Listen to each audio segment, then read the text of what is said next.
Mount St. Helens is a composite volcano located in Washington state. It is part of the Cascade Mountain Range. The range includes many other volcanoes in California, Oregon, and Washington. The Cascades are built on a convergent plate boundary. Convergent plate boundaries are when two plates come together. One plate is pushed up over the other and the rocks become heated. When this happens, magma is formed. Here is Mount St. Helens in film footage taken in 1941. Mount St. Helens became active in 1980. Before that, the last eruption of Mount St. Helens was in 1857.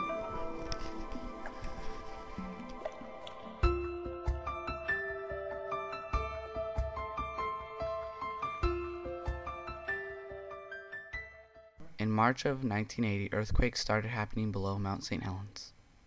The number of earthquakes per day increased into the hundreds. On March 20th, 1980, an earthquake of 4.1 magnitude occurred. This was the first indication that the mountain may erupt. The first eruption was on March 27th. We are directly over Mount St. Helens right now, and there is no question at all that the volcanic activity has begun.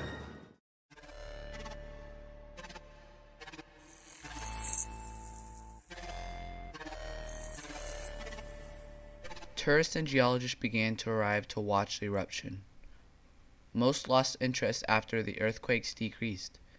David Johnson was a geologist from the United States Geological Society who was observing the mountain activity. After the first eruption, a dome starts to grow on the north flank of the volcano. It was growing 6 feet a day. It grew 450 feet long and 100 feet high. Geologist David Johnson believes that the mountain will erupt sideways towards the north like the Russian volcano Mount Bezyani.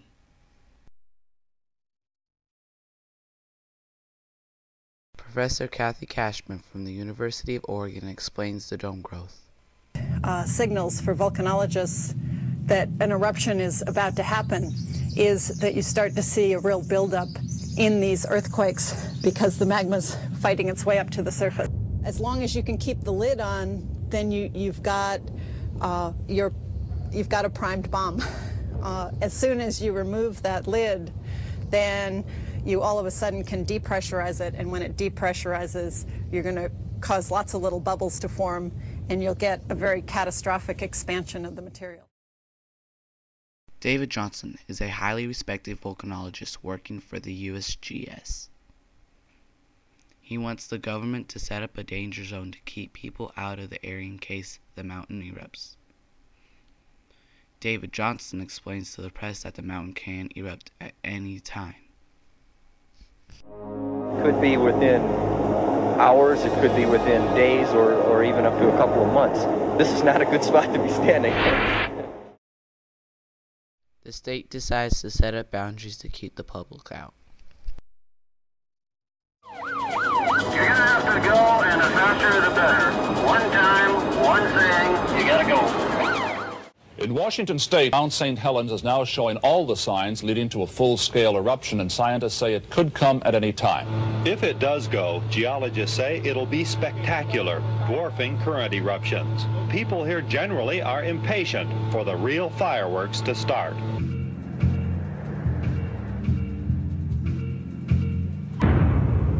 Its historic eruptions and older eruptions, prehistoric, have been very explosive. On the near flanks, where we are right now, would likely be covered by avalanches of debris up to 1,000 degrees centigrade. The U.S. Forestry sets up 2 zones based on information provided by David Johnson and the USGS. Only police and scientists can access the inner red zone. The outer blue zone is 15 miles from the mountain and considered less dangerous. The public is banned, but loggers are permitted to work. The public has access outside the zones, but the USGS still believes it is hazardous.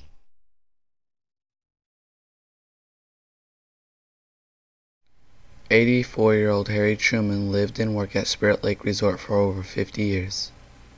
This was in what was called the Red Zone, the most dangerous area. He feels that Spirit Lake is a part of his life, so he did not want to leave.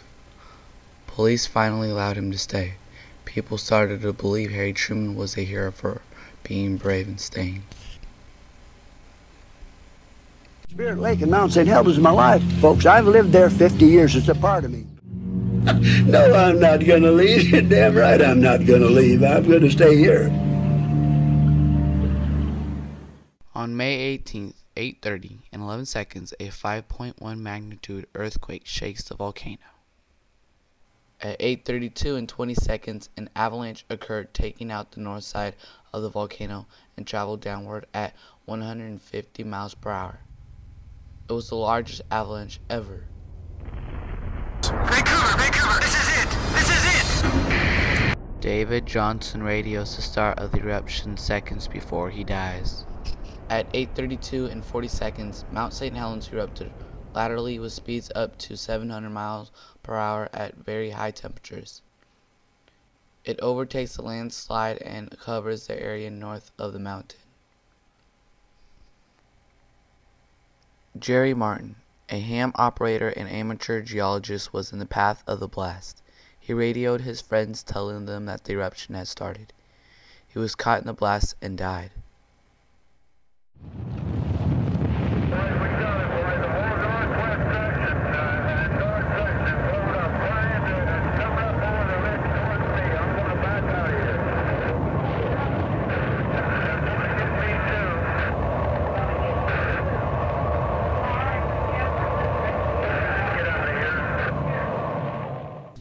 Dan Miller, a USGS scientist, speaks about how unique the eruption was. The Mount St. Helens eruption was quite unique because instead of erupting initially vertically, because of the configuration of the bulge on the north flank, because of this debris avalanche event that broke off the north flank, the explosion was directed horizontally, or nearly horizontally, what we call a directed blast or a laterally directed blast. And this event is a very rare kind of event. The mountain is shooting out ash and gas called tephra. Professor Kathy Cashman from the University of Oregon speaks about the blast. It starts to incorporate the surrounding air. And as it sucks in the air, that air is going to get heated up because the magma was at 900 degrees C. And you know that hot air expands and rises. So for a while, the blast was actually gaining momentum by sucking in air and expanding. Satellite photos taken at 9:15 show the ring of the blast energy 43 minutes after the blast. One man survives the blast with film footage of the ash cloud. This is hell on earth I'm walking through.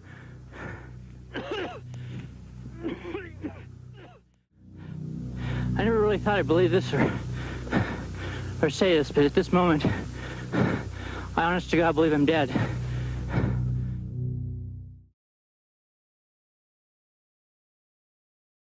The blast blows hot ash northward through the red and blue zones. The blast was so strong that the closest trees were destroyed and became part of the blast. Further away from the blast, the trees were just toppled, the top of the trees facing away from the mountain. As the blast slowed down, it just seared the trees where they stood.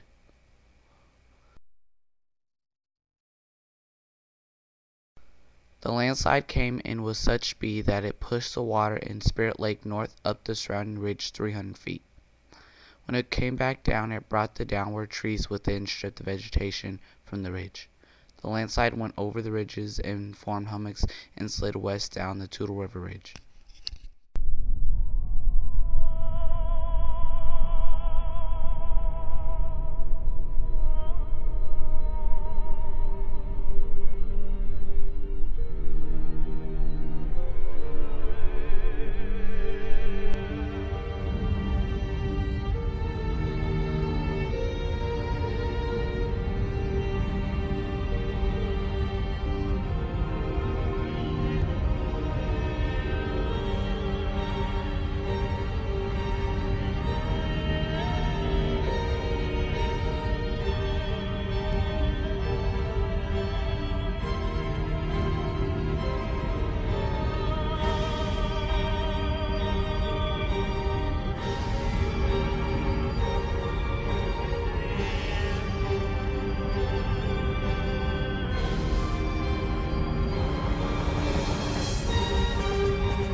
The heat from the volcanic blast melts 75% of the ice and snow on the mountain, which flows down into the river system.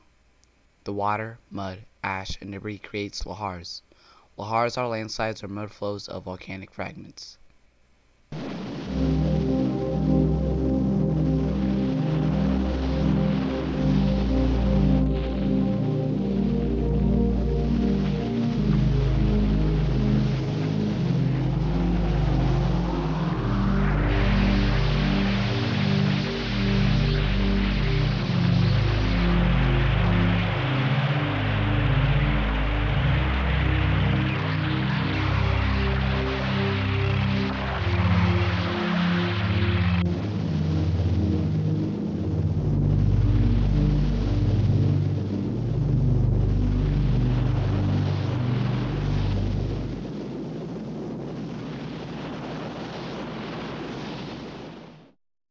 The flooding destroyed 200 homes, 27 bridges, a logging camp, and stranded 31 ships on the Columbia River.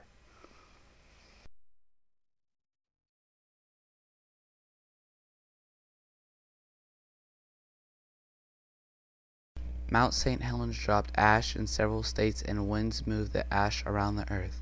The mountain left ash as deep as 5 inches around Yakima, Washington.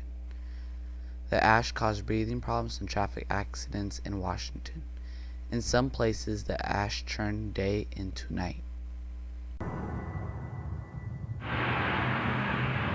On the ground, it appeared to be midnight, although these pictures were taken in Yakima, Washington just before noon. And I went to church, and I came home, and it was like midnight. I had to turn my lights on coming home from church because it was pitch black. This latest eruption sent showers of volcanic ash as far south as Portland, 40 miles from Mount St. Helens, where driving became treacherous as a result of fallout coating everything with a fine gray powder. Residents were advised to stay indoors to avoid breathing in the dust, and there were numerous traffic accidents. Officials here and in 5 northwestern Oregon counties were put on alert. I'm declaring a limited state of emergency. I would urge folks to stay calm. If you're out, go home and stay home. And I am imposing a 15-mile-per-hour speed limit at this time.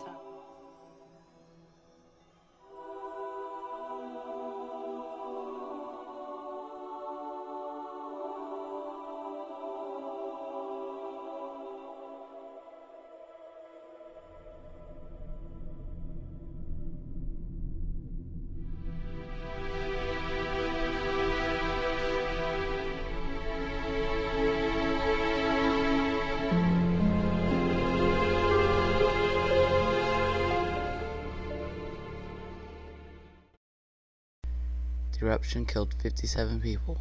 53 of the 57 died outside of the zone set up by the Washington government. The USGS formally and incorrectly predicted a vertical blast. It did want the government to restrict a larger area because of the predicted lahars. The USGS felt that the lives could have been saved. I and my colleagues were quite unhappy, or at least disappointed, in the fact that the state of Washington chose to ignore the USGS hazard zones on their land and property, and not to extend the blue and red zone concept out into their own property. So on the morning of May 18, some areas that could have been evacuated and could have been restricted were not. Governor Ray chose not to close the rivers. It can be done, and in times of war it is done. But we were not in a war situation, and I had to take the information that was available to me as to how much hazard, how much danger, and make a decision as to whether people should be excluded from their livelihoods and from their homes. In the months after the disaster, Governor Ray was taken to court. The lawsuit alleged that the boundaries of the red and blue zones had been based on commercial reason, not scientific advice. The case against Washington State was dismissed in 1985. After the big eruption of Mount St. Helens, there were more pyroclastic flows that same year. The mountain shot ash plumes up until 1983. There was also dome growth at the crater of the mountain. At the current rate of the growth, it would take about 200 years to reach its previous height. There was another eruption of Mount St. Helens on October 1st, 2004. It shot ash and steam into the atmosphere. The dome continued to grow, but it has since slowed down its growth rate.